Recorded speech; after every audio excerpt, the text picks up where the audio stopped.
Aparna Thomas ജീവ രണ്ടുപേരുടെയും വേർപിരിയൽ എന്ന് പറഞ്ഞ ഒരു വലിയ ചർച്ചകൾക്ക് തന്നെ എന്ന് പറഞ്ഞാൽ സോഷ്യൽ മീഡിയ കണ്ട ഭയങ്കരമായിട്ടുള്ള പ്രണയിനികളായിരുന്നു അപർണ തോമസും ജീവയും. അതുകൊണ്ട് തന്നെ സോഷ്യൽ മീഡിയ നല്ല രീതിയിൽ എന്ന് പറഞ്ഞു കഴിഞ്ഞാൽ ഇത് എന്താ പറയേണ്ടത്, നല്ല വിമർശനങ്ങളാണ് വരുന്നത്. ഇത്രയും കാലം ഇവർ അഭിനയിച്ച് തകർക്കുകയായിരുന്നില്ല എന്നാണ് എല്ലാവരും ചോദിക്കുന്നത്. അതിന് പല ആൾക്കാരും പറയുന്നത് പലരും അഭിനയിച്ചു കൊണ്ടിരിക്കുകയാണ്. അതായത് നമ്മൾ കാണുന്ന പല വ്ളോഗേഴ്സ് എന്ന് പറഞ്ഞു കഴിഞ്ഞാൽ ആ ചിരി ആൾക്കാരുടെ മുന്നിൽ മാത്രമേ ഉള്ളൂ. അവരൊക്കെ സെപ്പറേറ്റ് ആയിട്ട് കാലങ്ങൾ കഴിഞ്ഞു എന്നാണ് പറയുന്നത്. അതായത് ഇനിയും ഇതുപോലെയുള്ള വേർപിരിയൽ വരാം, നമ്മളൊന്നും കാണുന്നതല്ല ഇവരുടെ ജീവിതം. ഏതായാലും അപർണ തോമസ് ഒരു മറുപടി കൊടുത്തിട്ടുണ്ട്. എന്താണെന്നറിയാം, ഇത് എൻ്റെ വേർഷനാണ്, എനിക്ക് എൻ്റെ കഥ മാത്രമേ അറിയൂ, നിനക്കറിയില്ല. ആ കാര്യത്തിന് നിന്നെയോ ആരെയും ബോധ്യപ്പെടുത്താൻ എനിക്ക് ആഗ്രഹമില്ല. പിന്നെ ഇത്തരം കമൻറ്റുകൾക്ക് എവിടെയും എൻ്റെ ജീവിതത്തിലും സ്ഥാനമില്ല. നന്ദി, നിങ്ങൾക്ക് സമാധാനം എന്ന് പറഞ്ഞിട്ട് ഒരാൾക്ക് ഒരു കമൻറ്റ് കൊടുത്തതാണ്. ഏതായാലും ആ കമൻറ്റ് അയാൾ കേട്ടുപോയി. അത് കഴിഞ്ഞതിന് ശേഷം മറ്റൊരു സ്ഥലത്ത് നിന്നും ഒരു കമൻറ്റ് വന്നിട്ടുണ്ട്. ഹെന്ന എന്ന് പറയുന്ന ഒരു അക്കൗണ്ടെന്ന് നിങ്ങളുടെ ബന്ധത്തെയും വിവാഹത്തെയും കുറിച്ച് പരസ്യമായി അവതരിപ്പിച്ചത് തെറ്റിദ്ധരിപ്പിക്കുന്നതാണെന്ന് എനിക്ക് ഇപ്പോഴും തോന്നുന്നു. കാരണം അത് തിരശ്ശീലയ്ക്ക് പിന്നിലെ യാഥാർത്ഥ്യത്തെ പ്രതിഫലിപ്പിക്കാത്തത്. അതുകൊണ്ട് തന്നെ നിങ്ങൾ ഇപ്പോൾ സോഷ്യൽ മീഡിയയിൽ പങ്കിടുന്ന ചർമ്മ സംരക്ഷണ ഉൽപ്പന്നങ്ങളെയും ശുപാർശകളെയും വിശ്വസിക്കാൻ എനിക്ക് ബുദ്ധിമുട്ടാണ്. നിങ്ങൾ വീണ്ടും ആളുകളെ തെറ്റിദ്ധരിപ്പിക്കില്ലെന്ന് ഞാൻ ആത്മാർത്ഥമായി പ്രതീക്ഷിക്കുന്നു. പ്രത്യേകിച്ചും അവരുടെ പണം ചെലവഴിക്കുകയും നിങ്ങളുടെ ശുപാർശകൾ അടിസ്ഥാനമാക്കി അവരുടെ ചർമ്മം അപകടത്തിലാക്കുകയും ചെയ്യുമ്പോൾ. അതായത് ഈ സ്ത്രീ ഇപ്പോൾ അപർണ തോമസ് എന്ന് പറയുന്ന യുവതി ഇപ്പോഴും കാണിച്ചു കൊണ്ടിരിക്കുന്നത് എന്താണെന്ന് വെച്ച് കഴിഞ്ഞാൽ അവരുടെ വീഡിയോസ് മുഴുവൻ എന്ന് പറഞ്ഞാൽ പ്രമോഷൻ വീഡിയോസാണ്. അത് പലതരത്തിലുള്ള ഈ ചർമ്മങ്ങൾ സംരക്ഷിക്കുന്ന തരത്തിലുള്ള എന്നൊക്കെ പറഞ്ഞിട്ടാണ് അപർണ തോമസ് വീഡിയോ ഇറക്കുന്നത്. അതിനെതിരെ എന്ന് പറഞ്ഞു കഴിഞ്ഞാൽ ഒരുപാട് കാര്യങ്ങളുണ്ട്. കാരണം എന്താണെന്ന് വെച്ച് കഴിഞ്ഞാൽ ഇന്ന് നമ്മുടെ വിപണിയിൽ തന്നെ എന്ന് പറഞ്ഞാൽ ഒരുപാട് വ്യാജ ഉൽപ്പന്നങ്ങൾ വരെയുണ്ട്. അപ്പോൾ ഇതൊക്കെ ശരിക്ക് ഇവരൊക്കെ നോക്കിയിട്ടാണോ ഇതൊക്കെ ശരിക്കും ജനങ്ങളോട് ഉപയോഗിക്കാൻ പറയുന്നത്? അതായത് അപർണ തോമസിൽ മാത്രം വിശ്വസിച്ച് പലരും എന്ന് പറഞ്ഞാൽ ഇങ്ങനെയുള്ള ഉൽപ്പന്നങ്ങൾ ഉപയോഗിക്കുന്നുണ്ട്. അപ്പോൾ അതിനെതിരെ ഒരു സ്ത്രീ പറയുകയാണ്, നിങ്ങൾ ഞങ്ങളെ തെറ്റിദ്ധരിപ്പിക്കുകയാണോ, ഇതൊക്കെ നല്ലതാണെന്ന് പറഞ്ഞിട്ട് നിങ്ങൾ ഞങ്ങളെ കൊണ്ട് ഉപയോഗിപ്പിക്കുകയാണോ എന്നുള്ള തരത്തിലാണ് ഇവരൊരു കമൻറ്റ് എഴുതിയിരിക്കുന്നത്. ഏതായാലും ഇങ്ങനെയുള്ള സാധനങ്ങളൊക്കെ ഉപയോഗിക്കുന്നവർ വളരെയധികം സൂക്ഷിക്കണം. കാരണം എന്താണെന്ന് വെച്ച് കഴിഞ്ഞാൽ ഇവർ തന്നെ ഉപയോഗിക്കാതെ അവരുപയോഗിച്ചു എന്നൊക്കെയാണ് അവർ പറയുന്നത്. പക്ഷെ അവർ പോലും ഉപയോഗിക്കാതെ ആയിരിക്കാം ചിലപ്പോഴും നമ്മളൊക്കെ തെറ്റിദ്ധരിപ്പിക്കപ്പെട്ടുകൊണ്ടിരിക്കുകയാണ്.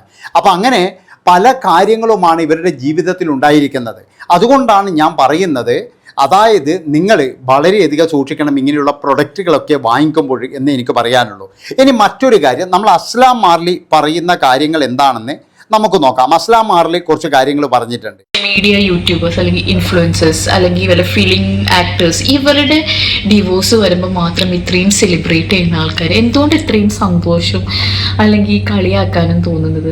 ഞാൻ എല്ലാവരും അല്ല പറയുന്നത്, പക്ഷെ കുറച്ച് കൂട്ടം ആൾക്കാർക്ക് ഒരു ബ്ലെയിം ചെയ്യാൻ നിങ്ങൾക്ക് തന്നെ അറിയുന്നുണ്ടായിരിക്കും.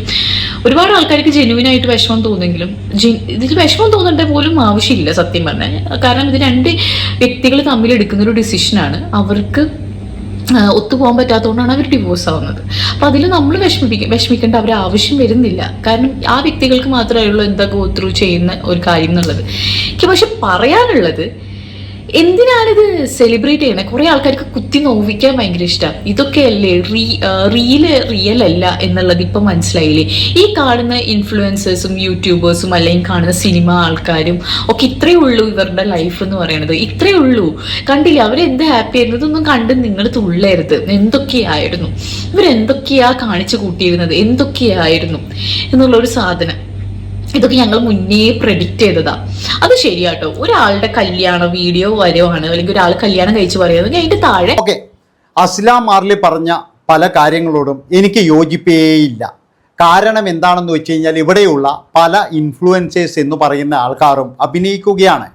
നമുക്കെല്ലാവർക്കും അറിയാം, അവർ ചില സമയത്ത് എന്ന് പറഞ്ഞു കഴിഞ്ഞാൽ തെറ്റിപ്പിരിഞ്ഞു എന്ന് പറഞ്ഞ് പോകുന്നത് കാണാം. ഭാര്യ ഭർത്താവിനെ കുറ്റം പറയുന്നു, ഭർത്താവ് ഭാര്യയെ കുറ്റം പറയുന്നു. എന്തിനധികം പറയുന്നത് റീച്ചിന് വേണ്ടിയിട്ട് എന്ന് പറഞ്ഞു കഴിഞ്ഞാൽ ഭാര്യയ്ക്ക് അവിഹിത ബന്ധമുണ്ട് എന്ന് വരെ പറയുന്ന ആൾക്കാരുണ്ട്. അങ്ങനെയുള്ള ഇൻഫ്ലുവൻസർമാരുണ്ട്. അപ്പോൾ അവർക്കൊക്കെ എന്ന് പറഞ്ഞു കഴിഞ്ഞാൽ റിയൽ ലൈഫിൽ ഇങ്ങനെയൊരു സംഭവം വരുമ്പോഴേ എല്ലാവർക്കും സംശയമായിരിക്കും, ഇവന്മാർ അഭിനയിച്ചതാണോ അല്ല ഒറിജിനലാണോ ഇപ്പോൾ തന്നെ എന്ന് പറഞ്ഞാൽ ജീവയുടെ കാര്യത്തിലും അതുപോലെ അപർണയുടെ കാര്യത്തിലും ജനങ്ങൾക്ക് സംശയമുണ്ട്. ഇവർ ശരിക്കും പറഞ്ഞാൽ നമ്മളെ കബളിപ്പിക്കുന്നതാണോ? ഇപ്പോഴതാണല്ലോ ഒരു ശീലം. അതായത് രണ്ടുപേരും പിരിഞ്ഞു എന്ന് പറഞ്ഞ് പിന്നീടെന്ന് പറഞ്ഞാൽ അങ്ങോട്ടും ഇങ്ങോട്ടും ചളിവാരി എറിയുന്ന വീഡിയോ, അതിലൂടെ കുറേ കോടികൾ സമ്പാദിക്കുന്നു, പിന്നീട് എന്ന് പറഞ്ഞു കഴിഞ്ഞാൽ നല്ല നല്ല വണ്ടികൾ വാങ്ങിക്കുന്നു. ഇത് അങ്ങനെയാണല്ലോ ഇപ്പോൾ ചെയ്തുകൊണ്ടിരിക്കുന്നത്. അതായത് ഇവരുടെയൊക്കെ ലൈഫ് എന്ന് പറഞ്ഞു കഴിഞ്ഞാൽ തുറന്ന പുസ്തകമായി കാണിക്കുകയാണ്. ഇവരുടെയൊക്കെ ലൈഫിൽ ഇതാണ് നടക്കുന്നത്, അല്ലെങ്കിൽ ഇവരുടെ ലൈഫ് ഇങ്ങനെയാണ്. അതുകൊണ്ടാണ് ഞാൻ പറയുന്നത്, നിങ്ങളുടെ ലൈഫിലുള്ള സ്വകാര്യത അത് നിങ്ങൾ സ്വകാര്യമായിട്ട് തന്നെ വെക്കണം. അല്ലാതെ എന്ന് പറഞ്ഞു കഴിഞ്ഞാൽ എല്ലാ സംഭവങ്ങളും കാണിച്ച് ഇപ്പോഴും കുറച്ച് നാൾ മുമ്പ് അപർണ തോമസ് തന്നെ വന്ന് പറഞ്ഞൊരു കാര്യമുണ്ട്. അതായത് ഇയാൾക്ക് കുറേ ഫാൻസ് ഉണ്ട്, പെണ്ണുങ്ങൾ ഫാൻസ്. അതിൽ ഞാൻ എന്തെങ്കിലും പറഞ്ഞു പോയി കഴിഞ്ഞാൽ നമ്മുടെ ബന്ധം അവിടെ തീർന്നു. അപ്പോൾ ശരിക്കും പറഞ്ഞു കഴിഞ്ഞാൽ ആ പറയുമ്പോൾ തന്നെ എന്ന് പറഞ്ഞു കഴിഞ്ഞാൽ അപർണയുടെ മനസ്സിൽ നല്ല രീതിയിലുള്ള വിഷമമുണ്ട്. അതായത് അവർക്ക് എന്തോ പറയാനുണ്ട് എന്ന് അന്നേ എനിക്ക് തോന്നിയതാണ് ആ ഇൻ്റർവ്യൂ കണ്ടപ്പോൾ തന്നെ. പക്ഷേ അത് ഇത്രയും വലിയൊരു സംഭവമാകുമെന്ന് എനിക്കറിയില്ലായിരുന്നു. ഉള്ള കാര്യം എന്താ പറയുന്നത്, ഇവർ പിരിഞ്ഞു പോകുന്നുള്ള കാര്യമൊന്നും എനിക്കറിയില്ലായിരുന്നു. കാരണം ഇവർ അത്രയും ഭയങ്കരമായിട്ടുള്ളൊരു കപ്പിൾസാണ്. അപ്പം ഞാൻ പറഞ്ഞു വരുന്നത് എന്താണെന്ന് വെച്ച് കഴിഞ്ഞാൽ, ഈ പണം ഉണ്ടായിട്ടോ വിദ്യാഭ്യാസം ഉണ്ടായിട്ടോ ജോലി ഉണ്ടായിട്ടോ ഒന്നും കാര്യമില്ല മക്കളെ. അതായത് ജീവിതം എന്ന് പറഞ്ഞു കഴിഞ്ഞാൽ അതൊരു സംഭവമാണ്. അതിന് നിങ്ങളെ പണത്തിൻ്റെ ഇടയ്ക്കോ ഈഗോൻ്റെ ഇടയ്ക്കോ ഒരു സ്ഥാനവും ഇല്ല. ഇപ്പോൾ തന്നെ അസ്ലാം മാർലി പറയുന്നൊരു കാര്യമുണ്ട്. എൻ്റെ കമൻറ്റിൻ്റെ എൻ്റെ വീഡിയോൻ്റെ അടിയിൽ വന്ന് ചില ആൾക്കാർ പറയും അസ്ലാം മാർലി എന്നാണ് പിരിയുന്നത്, അവർ രണ്ടുപേരും ഫേക്കാണ് എന്നൊക്കെ പറഞ്ഞിട്ട്. അതെന്തുകൊണ്ടാണ്? അസ്ലാം മാർലി ആയാലും മിസ്ലീഡിങ് തംബ്നെയിലാണ് ചില സമയത്തൊക്കെ ഉപയോഗിക്കുന്നത്. അതെന്തുകൊണ്ടാണ്? അത് ജനങ്ങൾ കാണാൻ വേണ്ടിയിട്ടാണ്. അതായത് ഇവരുടെ വീഡിയോ ജനങ്ങളിലേക്ക് എത്തണമെങ്കിൽ ഇവരിപ്പോഴും വിചാരിക്കുന്നത് പല ആൾക്കാരും മിസ്ലീഡിങ് ആയിട്ടുള്ള കാര്യങ്ങൾ. ഇപ്പോൾ തന്നെ ഡിവോഴ്സ് എന്ന് പറയുന്നത് കേട്ടിട്ടാണ് ഇവിടെ പല ആൾക്കാരും കാണാൻ വന്നത്.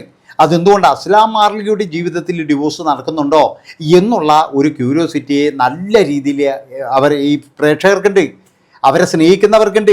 ഇവരുടെയൊക്കെ ജീവിതത്തിൽ എന്താണ് ഇനി സംഭവിക്കാൻ പോകുന്നത് എന്നുള്ള ആ ഒരു ഉത്കണ്ഠ കൃത്യമായിട്ടുണ്ട്. അതുകൊണ്ടാണ് ഞാൻ പറയുന്നത്, പല കാര്യങ്ങളും നമ്മൾ രഹസ്യമാക്കി വെക്കേണ്ടത് രഹസ്യമാക്കി വെക്കണം, പരസ്യമാക്കി വെക്കേണ്ടത് പരസ്യമാക്കി വെക്കണം.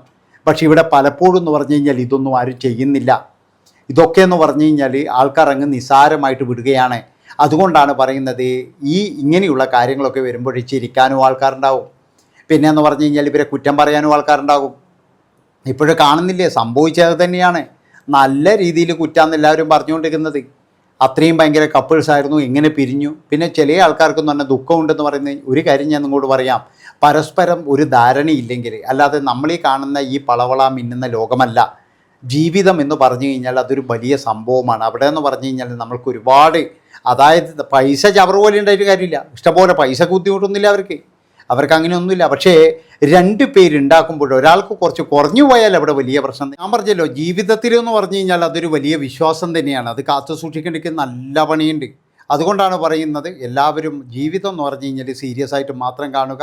പിന്നെ എന്ന് പറഞ്ഞാൽ ഇതൊക്കെ എന്ന് പറഞ്ഞു കഴിഞ്ഞാൽ ഒരു തുറന്ന പുസ്തകമായിട്ട് കാണിക്കാതെ, അതുപോലെ തന്നെ അവരെല്ലാ കാര്യത്തിലും അങ്ങ് വിശ്വസിക്കാതെ കുറച്ചൊക്കെ നമ്മൾ ജാഗ്രത പാലിക്കുക. നന്ദി, നമസ്കാരം.